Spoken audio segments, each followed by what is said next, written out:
안녕하세요. 오늘도 서현살롱을 찾아주셔서 감사합니다. 저는 30대 초반의 워킹맘입니다. 대학 졸업하고 취업해서 바쁘게 살다 보니 연애도 못하고 일에만 미쳐 살다 고등학교 동창 모임에서 남편을 만나 결혼까지 하게 되었어요. 어릴 때부터 좋아했었다고 남편이 먼저 고백했거든요.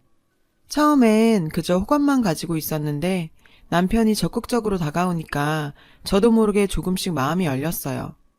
남편의 성격은 남자답진 않지만 섬세하고 차분한 면이 장점이고 볼수록 저하고 잘 맞는다는 생각이 들었어요. 그리고 세상 참 좁다 싶게 제 절친이랑 같은 동네에 살고 있었더라고요. 저랑 사귀게 된 걸 알고 친구가 하는 말이 걔 정말 좋은 사람이야. 여러 곳에 봉사도 꽤 오래 하고 성실하고 성격도 참 좋아. 근데 아니다. 암튼 축하해. 이러면서 말끝을 흐리더라고요. 의아한 생각이 들었지만 그땐 그냥 대수롭지 않게 넘겼어요. 한참이 지나서야 그 의미가 뭐였는지 제대로 알 수 있었지만요. 암튼 바쁜 업무 와중에도 평일 주말 가릴 것 없이 남편과 자주 만났어요. 알콩달콩 다른 연인들처럼 무난하게 연애했죠. 그 시간들이 참 행복했어요.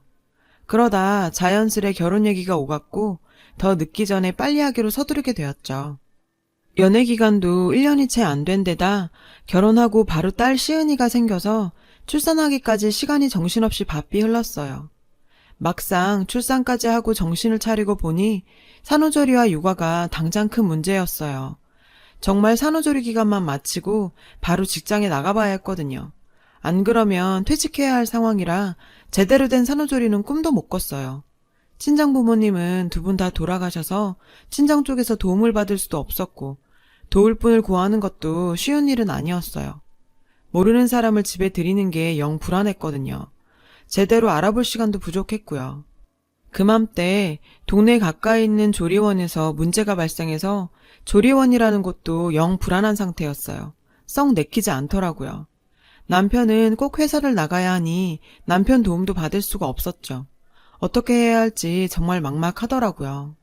어느 날 남편이 조심스럽게 자기 어머니가 오시면 어떻겠냐고 하더라고요.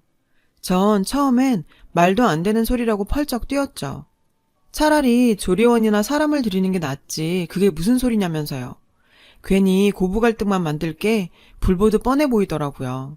그랬더니 그러지 말고 현실적으로 냉정하게 잘 생각해 보라더니 당연히 시어머니가 해주시는 게 맞고 너무 그렇게 부담감 갖지도 말라면서요. 우리 시은이 남 손에 맡기는 것도 불안하지 않냐며. 적당한 사람 구할 시간도 없는데 이 기회에 자기 엄마랑 친해져 보래요. 가족이 된 거고 앞으로 평생 볼 건데 뭐 어떠냐고요. 자기 엄마 괜찮은 사람이라면서 입이 마르게 칭찬도 했고요. 시어머니와는 몇 번 잠깐 본 게 다여서 아직도 어색하고 영 불편하게 느껴졌어요. 아무리 잘해주셔도 그렇지 시어머니인데 솔직히 맨 처음 뵀을 때부터 정이 안 가서 더 그랬죠. 특별히 트러블이 있었다거나 사이가 안 좋은 건 아닌데 그냥 본능적으로 내키지 않았어요. 그러다 남편을 통해 들었는지 어쩐 건지 시어머니가 전화를 하셨어요. 아가, 미안해하거나 불편하게 생각할 것 하나 없다. 난 맨날 할 일 없이 노는 사람이고 몸도 건강한데 당연히 내가 도와야지 라며 설득하셨어요. 그래서 어쩔 수 없이 어머니가 오시게 됐죠. 서로 매사에 배려하고 조심했어요. 말 한마디 행동 하나에도 서로 신경 쓰면서요. 얼마간은 괜한 걱정을 한 것 같다고 생각을 했을 정도였으니까요.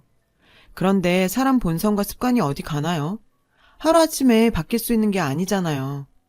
저희 집에 오셔서 한 달 정도 되었을 때 남편이랑 저 다 있는데 이런 말씀을 하시더라고요.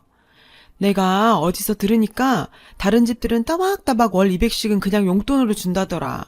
근데 나는 아예 여기 들어와 살면서 애까지 보고 살림도 봐주니 그거 갖고는 택도 없지. 안 그러니? 너희들은 어떻게 생각해? 그냥 아무렇지 않게 쓱 지나가는 말로 갑자기 던진 말에 남편과 저는 당황스럽더라고요.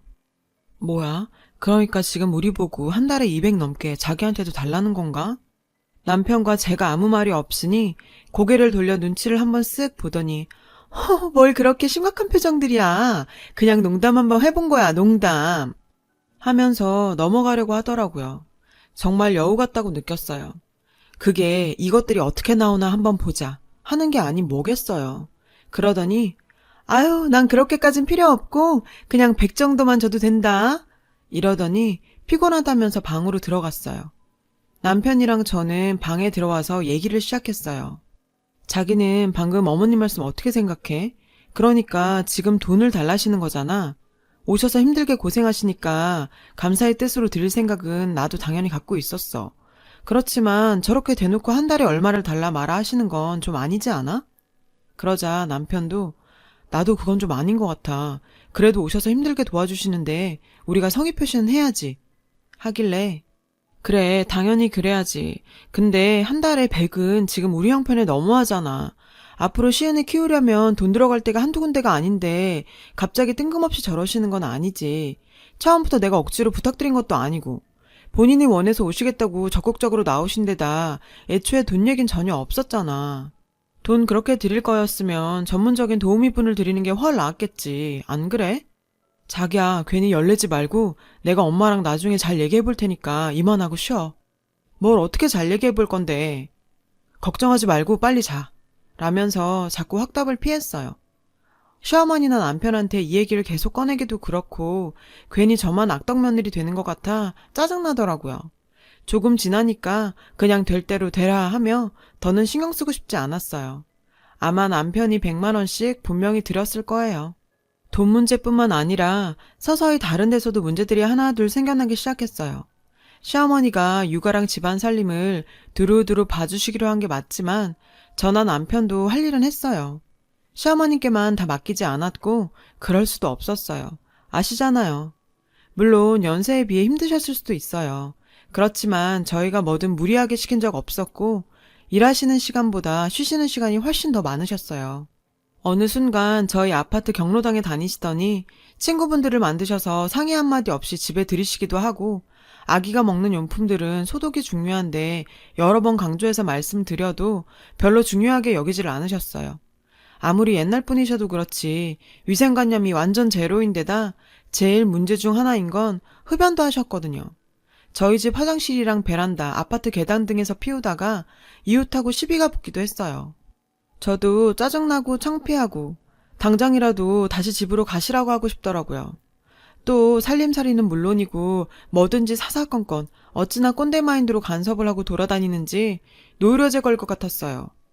화장품이나 샴푸, 치약 같은 것도 끝까지 아껴 쓰지 않는다고 잔소리를 늘어놓으면서 치약은 가위로 오려서 벌리고 혀로 핥은 것 마냥 끝까지 사용했고 케첩이나 마요네즈 같은 양념류도 가위로 잘라서 며칠 동안 방치해놓고 아껴 쓰시는 게 문제가 아니라 침 묻고 냄새도 나고요.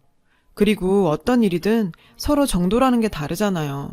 근데 제 속옷이나 양말 하나까지도 간섭을 해대는데 정말 숨이 막히더라고요. 왜 그런 걸 입냐? 얼마 주고 샀냐? 왜 이렇게 똑같은 게 많냐? 이게 다 낭비다. 넌 정신 좀 차리고 자기한테 한번 날 잡아 제대로 배워서 정신머리를 싹 뜯어 고쳐놔야 한다 등등 하나부터 10까지 내가 다 끼고 가르쳐야 아는 거냐. 도대체 그 머리를 어떻게 대학을 나오고 직장생활을 하냐. 정말이지 잔소리의 끝판왕이었죠. 도와주러 오셨다 하고선 오히려 암을 유발시키고 있더라고요. 애초에 이러려고 작정하고 아들 꼬셔서 들어온 것 같다는 생각까지 들었어요. 뿐만 아니었어요. 집안에서 운동한다고 쿵쿵거리며 돌아다녀서 아랫집에서 민원 들어오는 건 일상이었고 어찌나 많이 드시는지 시어머니 식비만 해도 만만치 않았어요. 저랑 아기를 먼저 챙기는 게 아니라 뭐든지 본인 위주로 행동하셨죠. 음식도 본인 식성에 맞는 맵고 짜고 튀긴 것들 위주로 해서 밥 먹는 것도 곤욕이었어요. 한 번도 제가 뭘 좋아하는지 뭘 먹고 싶어 하는지 묻지도 않았고요. 친정엄마도 아니고 이거 해주세요 저거 해주세요 얘기하기도 참 쉽지 않죠. 식사도 잘 못하고 잠도 잘 못 자고 이런 게 다 고스란히 아기한테도 안 좋은 영향을 끼치게 되겠더라고요. 갈수록 누가 봐도 이건 도우러 온 게 아니고 피해만 주는 행동이었어요. 오랜만에 남편과 같은 동네에 살던 그 절친과 통화를 하게 됐어요. 이런저런 얘기를 나누다가 시어머니 얘기를 하게 됐죠. 남편이랑 사귄다는 얘기했을 때부터 말할까 말까 고민했다면서 어릴 때부터 뵌 분이라 아는데 알고 보면 나쁜 분은 아닌 것 같은데 성격이 좀 유별나신 데가 있어. 이웃분과 별거 아닌 걸로 싸운다거나 가끔 상식 이하의 행동을 하신다거나 그리고 엄마가 그러시는데 이웃 간에 말 옮기고 다니고 이간질도 시키곤 하셨대. 근데 막 사귀기 시작했다는데 그런 얘기를 차마 못하겠더라. 그러더군요.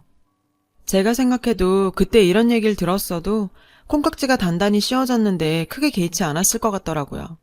이미 다 엎질러진 물인데 그때 이런 얘기를 들었든 말았든 다 의미 없는 거였죠.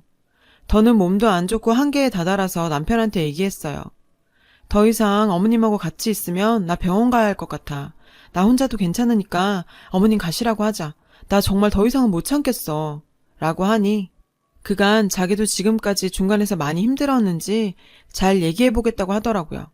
그래서 바로 다음날 시어머니께 잘 말씀드렸어요.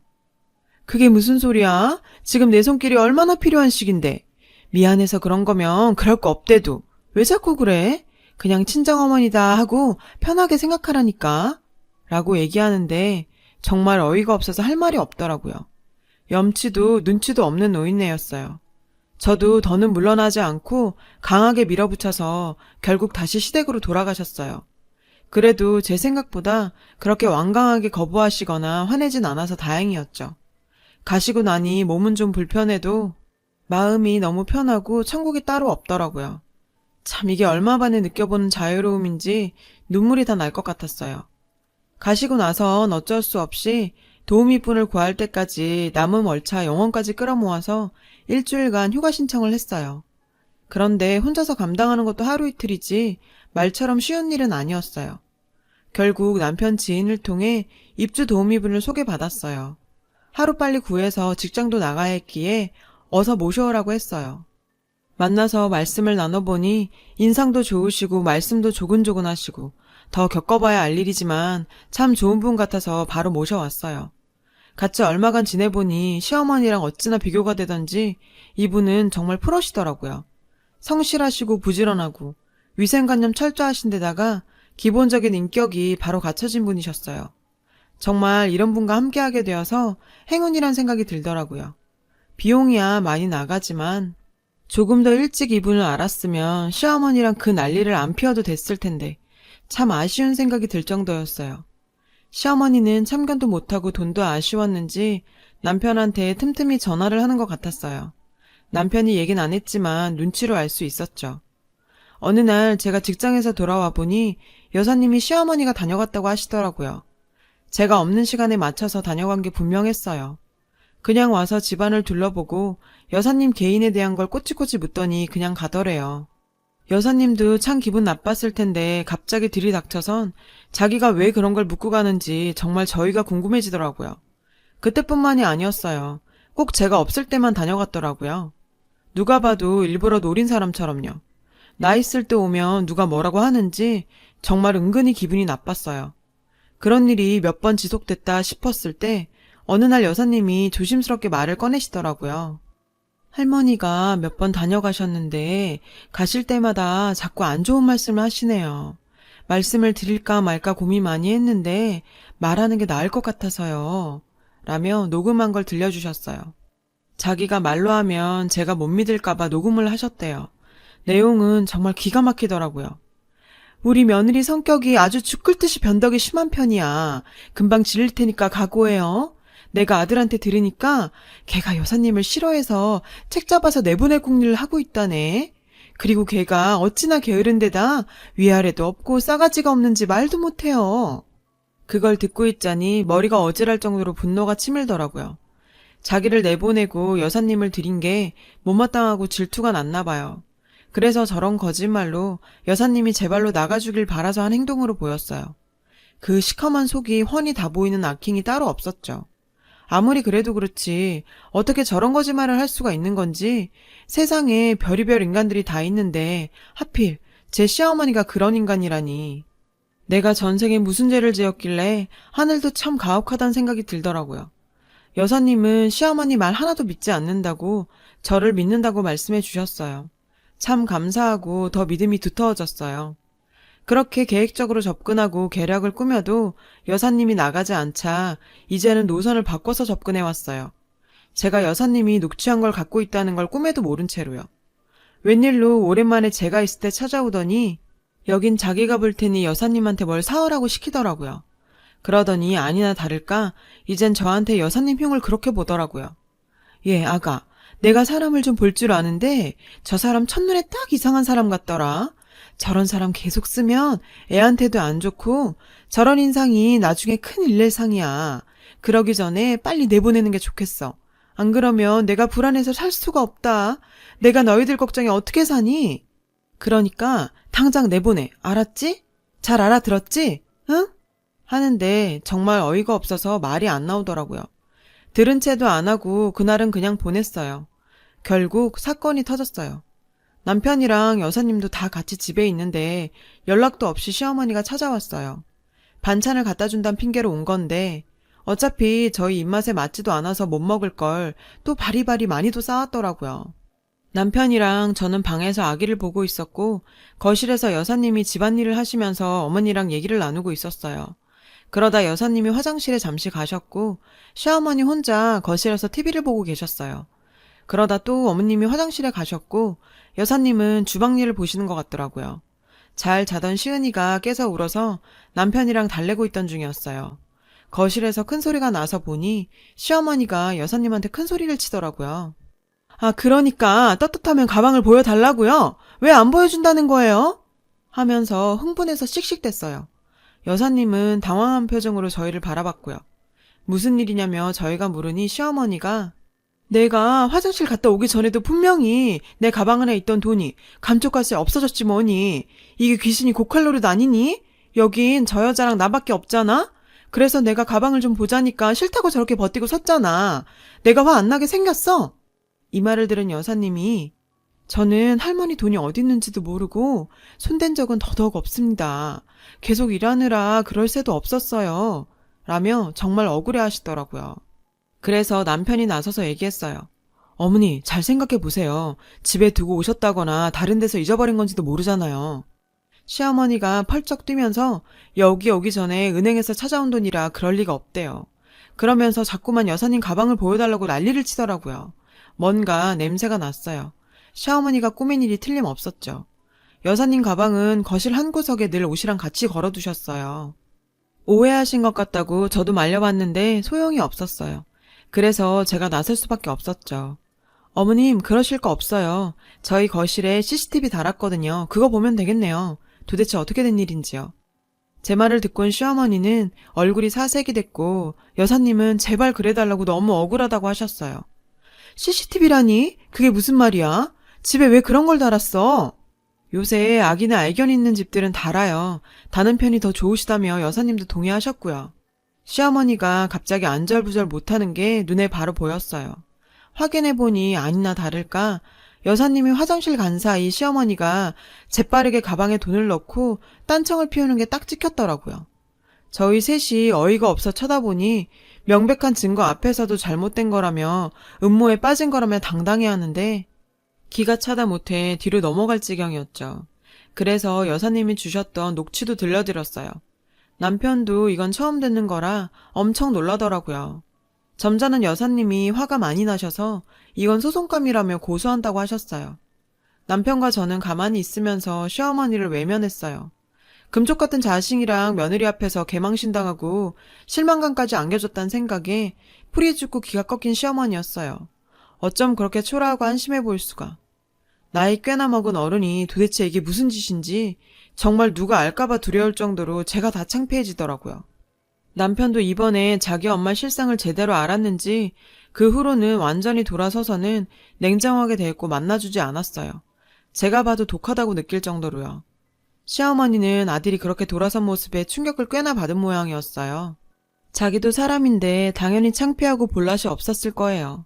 이후로 다시는 얼씬도 안 하더라고요. 친구한테 소식 전해 들으니 사람이 완전 더 이상해졌대요. 안타까운 생각이 들 때도 있지만 지금은 이런 거 저런 거 안 보고 사니 속은 편해요. 오늘따라 이래저래 생각이 많아져서 쓰게 되었는데 정리가 되는 것 같습니다. 제 긴 이야기를 들어주셔서 감사해요. 편안한 하루 보내셨으면 좋겠습니다. 여러분, 사연 댓글에 응원과 현명한 조언 부탁드려요. 좋아요와 구독은 저에게 큰 힘이 됩니다. 오늘도 좋은 일 가득하세요.